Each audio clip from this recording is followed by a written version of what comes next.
This Torah class is brought to you by TorahAnytime.com.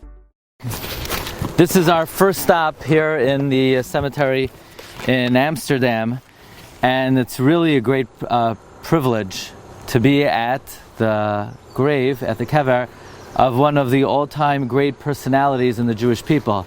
Just to give you a little bit of a background of what Menashe ben Israel was dealing with when he came to Amsterdam. First of all, Menashe ben Israel came from, we don't like to use the word, but from a Marano family. His family is from either Madeira or from Lisbon, and they were crypto-Jews, and they were accused of Judaizing by the Inquisition, and his father escapes just in a split-second timing from being burnt at the Auto da Fe, and he comes to Amsterdam. You have to understand, the Jews in Amsterdam at the time had been indoctrinated with Christian theology for a very long time. And many of the works that Menashe ben Israel wrote were to address the corrupted Christian views that Jews had maintained and held on to very strongly.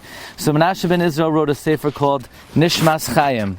Actually, there was a Rav in Kew Garden Hills who republished it, Rabbi Shmaryo Shulman. Nishmas Chaim was a book proving the immortality of the Jewish soul. Menashe ben Israel wrote a book, Mikveh Yisrael, or in Spanish, Esperanza de Israel, which expressed the yearning for the coming of Mashiach. All of these works were translated into a number of languages, into Latin, into Portuguese, into English. Menashe ben Israel believed that the American Indians were the Aseres Hashvatim. He writes that the American Indians were the 10 tribes. By the way, Menashe ben Israel also writes something very interesting. He says that when Mashiach comes, American Jews will return to Eretz Yisrael with their money.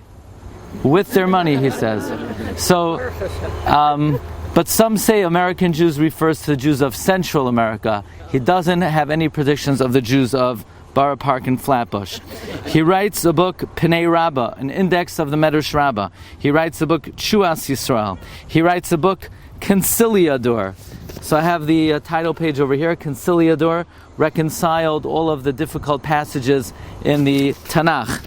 Now, Menashe ben Israel comes to Amsterdam, and in a certain sense he was shortchanged, because the leading rabbi at the time was Rabbi Shaul Mortera. Next rabbi at the time was Rabbi Yitzchak Abuhav. And all of these rabbanim joined to be one congregation called Nevei Shalom.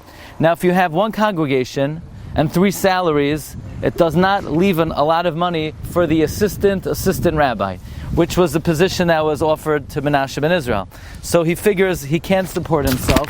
Even his writing wasn't enough to support himself. By the way, he opened up the first printing press here in Amsterdam in the Netherlands, and he published many works. But he was not able to support himself.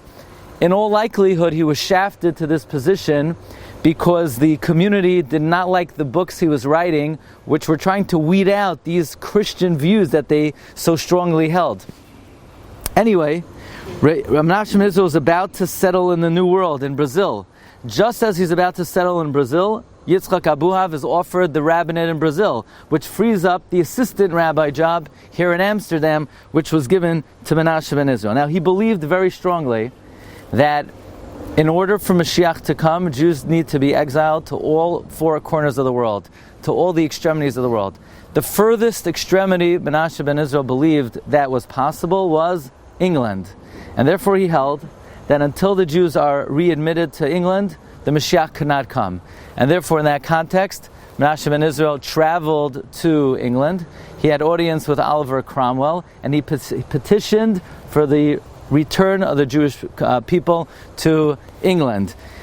The bottom line is, Cromwell did not allow the Jewish people to return to England. Menashe ben Israel felt very dejected. He comes back to Amsterdam with his son.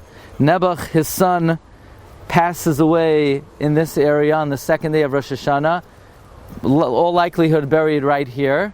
And then Menashe ben Israel himself had a premature death at the age of 53 here in Amsterdam. However, the petition of Menashe in Israel was effective to the extent that Oliver Cromwell allowed the Jewish people to return unofficially. So that sort of opened the doors for the unofficial return of the Jews to England. Now, Menashe in Israel was a great philosopher, he was a great Talmudist, and he believed very strongly in the Zohar HaKadosh, which was not common in those times.